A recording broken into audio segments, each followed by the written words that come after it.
My name is Helen, and for most of my life, I was the human version of background music.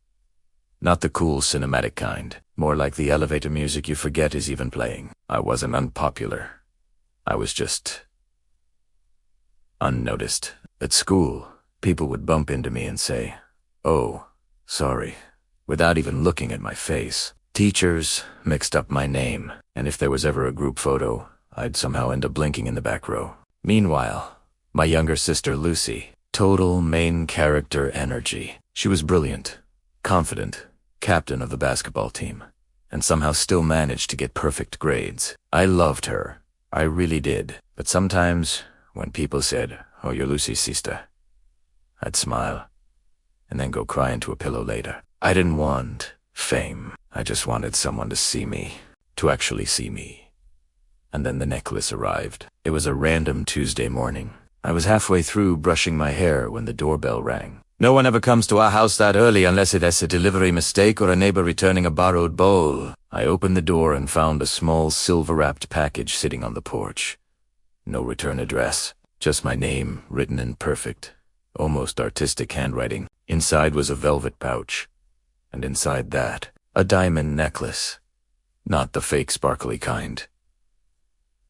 Tiriel kind, the kind that catches light and refuses to give it back. There was a note folded beside it. "For as long as you wear this necklace, true love will find you." I actually laughed. "Okay, mysterious fairy godmother," I muttered, but I still put it on. And the moment it settled against my collarbone, something felt different. Not painful, not scary, just powerful, like the air around me shifted. I shook it off and went to school. That's when things got weird. The hallway that usually swallowed me whole suddenly parted like I was walking a red carpet. People looked at me. Actually looked at me. Jessica and Dana, the literal queens of school, walked straight up to me. "Good morning, Helen. You look so cute today." "Cute, meh? Sit with us at lunch," Jessica said, flipping her hair like we'd been best friends since kindergarten. By third period, my phone was exploding. New followers, random compliments. Even Mr. Smith, who once gave me a B- for existing too quietly, praised my homework like I'd discovered gravity. I should have been suspicious. Instead, I felt amazing. For the first time ever, I wasn't invisible. Well, almost. Alan still didn't notice me. Back in middle school, I had the tiniest crush on him. He was quiet, thoughtful, never tried too hard. I liked that about him. It made him feel real. But now, he walked right past me like I was still background music, and for some reason, that annoyed me more than it should have. Then there was Edward, the mysterious new guy. Rumor had it he came from some super wealthy European family. Mansion, private drivers. Spoke 5 languages. He had that calm, confident energy like he knew something the rest of us didn't. During pay, Coach paired us for the relay course, Helen and Edward. "You're together." We moved in sync without even planning it. Jumping hurdles, crawling under nets. It felt like we were in some dramatic sports movie montage. Halfway through, he glanced at me and smirked. "You always treat pay like a runway?" "Only when I have an audience worth impressing," I shot back. He laughed softly. When we crossed the finish line, slightly out of breath, he looked at me like I was the only person in the gym. "You're the most beautiful girl I've ever seen," he said. My heart did a very dramatic flip, and just like that, I chose him. After that, everything intensified. Every morning, a single rose waited in my locker. "For my beautiful Helen," the note would say. He took me to rooftop lounges downtown, brought imported chocolates, opened car doors like we were in a black and white romance film. Walking beside him felt like stepping into a spotlight. Lucy wasn't impressed. "He's suddenly perfect," she said one night, arms crossed. "That's suspicious. You're just jealous," I replied before I could stop myself. Face fell, and for a second, he felt guilty. But then Edward texted me a heart emoji, and the guilt disappeared. Weeks passed, I got used to being admired. Used to people laughing at my jokes a little too loudly. Used to teachers avoiding confrontation. I started flirting just because I could. Smiling just to watch people blush. It was intoxicating. But something felt shallow. Edward and I looked perfect together. But when I tried to talk about my favorite movies or random childhood memories, he'd just smile politely. He complimented how we looked together, but he never asked who I was. I ignored that feeling until the night Lucy got hurt at basketball practice. "Mom called while I was at a party with Edward." "Lucy's at the hospital," she said. She fell hard. I froze. "I should go," I whispered. Edward squeezed my hand. "She's fine. You deserve one night without drama." The music was loud. The lights were bright. Everyone was watching us. So, primera esta jet. Hours later, my parents walked into the party furious and embarrassed.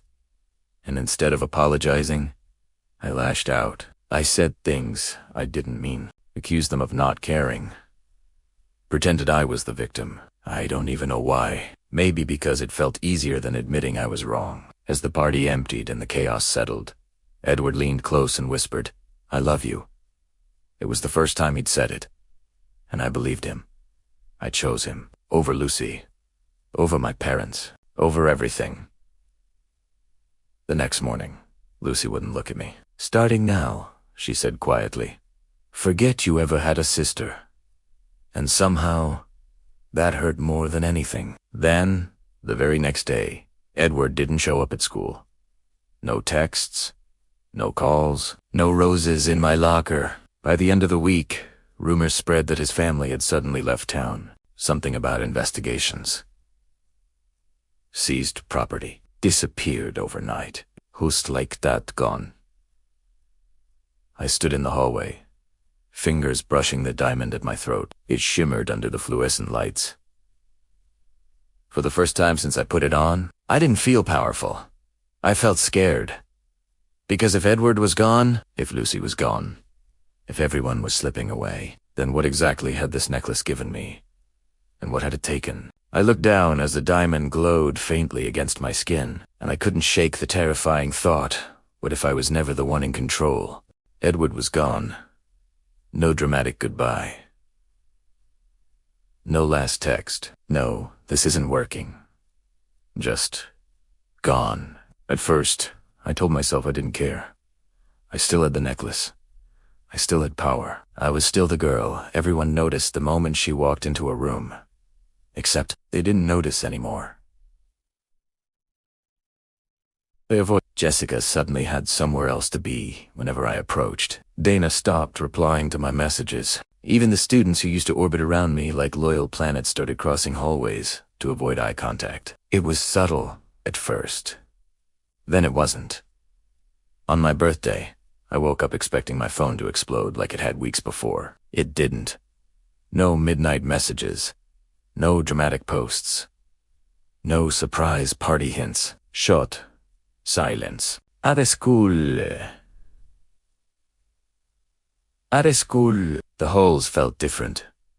Quieter. Colder. I spotted a girl at the end of the corridor and snapped my fingers, forcing a playful tone. "You're here to wish me happy birthday, right?" She looked at me like Dee just asked her to solve a crime and slowly backed away before turning and practically speedwalking in the other direction. I stood there, alone. The necklace at my throat glowed brighter. "Why aren't they obsessed with me anymore?" I whispered. "Isn't that your job?" It shimmered like it was proud of itself. And that's when something clicked in the worst possible way. The necklace didn't make people love me. It made them react to me. And lately, I hadn't been very lovable. I had been sharp, dismissive, cruel, obsessed with control. The necklace wasn't creating a new Helen. It was amplifying the worst parts of the one already there.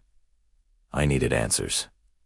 So I went back to the woman who made it. Her shop, once filled with strange jars and flickering candles, was empty. Burned out wax, dusty shelves, no signifier, only a tall mirror leaning against the wall.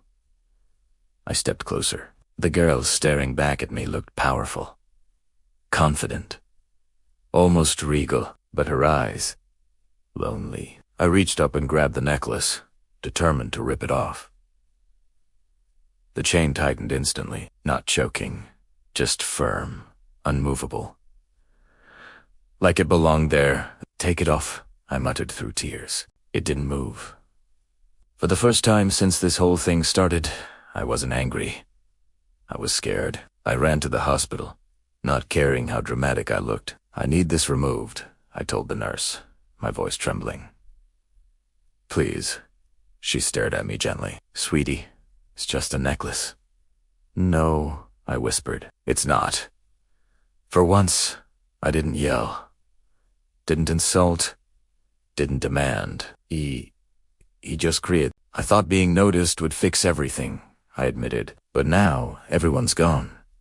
The nurse exchanged a concerned look with her coworker and gently tried to guide me to a chair, but I pulled away. I didn't need a chair. I needed my life back. I ran outside into the rain, the sky opening up like it had been waiting for this dramatic moment all along. I collapsed onto the wet pavement, mascara officially defeated. "I don't want it anymore," I sobbed. "I don't want to be queen. I don't want to glow. I just want my sister back. I want my family back. I want me back." I never left. I froze. Lucy stood a few feet away, drenched in rain, holding an umbrella she clearly hadn't bothered to use. "You're still dramatic," she said softly. I laughed through tears. I learned from the best. She walked closer. "Mom told me something," she continued. "When I was in the hospital, you offered to sell the necklace to help with the bills." I blinked. "I did. You did. You thought no one heard you. But primera vez." I stared at the glowing diamond. "That wasn't the necklace," Lucy said gently. "That was you." The words hit harder than anything else had. "You're not evil, Helen. You were scared. You were tired of feeling invisible. So when something made you feel powerful, you held on to it." I pushed everyone away. "Yeah," she nodded. "You did." Silence. Then she added, "But that means you can also choose to pull them back." I stepped toward her and wrapped my arms around her tightly, not caring that we were standing in a puddle. For the first time in months, I felt warm. And just like that, the necklace loosened. There was no dramatic explosion, no lightning strike. It simply slipped off and fell into my hand. The glow faded. Lucy stared at it. "So, what now?" "We throw it into the ocean.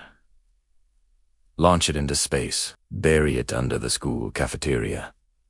I actually smiled. I think," I said slowly, "I don't need it anymore." The next few weeks weren't magically perfect. Apologies don't fix everything overnight. I apologized to my parents, to Lucy, even to a few classmates I'd hurt. Some people forgave me quickly. Others needed space.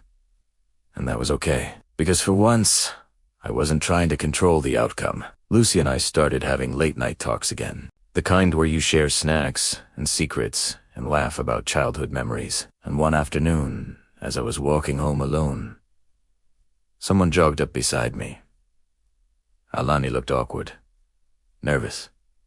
"You seem different," he said. "I am," I replied. He studied my face, like he was actually seeing me for the first time. Not the glowing version. Not the queen. Just me. "I liked you better before," he admitted, "when you were quieter." I raised an eyebrow. "That's not exactly a compliment." He smiled sheepishly. "I mean, you were real. Real. That word meant more than beautiful ever had." We walked together for a while, talking about normal things. Homework, movies, how weird our school actually is. No spotlight. No audience. Just conversation. And it felt easy. That night I opened my drawer where I'd placed the necklace. It lay there, dull and harmless. I reached toward it. For a second, just a second, it flickered. A faint shimmer. I froze. I hadn't touched it yet. The glow pulsed once, then faded. I slowly closed the drawer. Maybe it was nothing. Or maybe magic doesn't disappear. Maybe it just waits. And maybe the real question isn't whether the necklace still has power. Maybe it's whether I do, because this time, if something tries to change me, I'm choosing who I become. To be continued.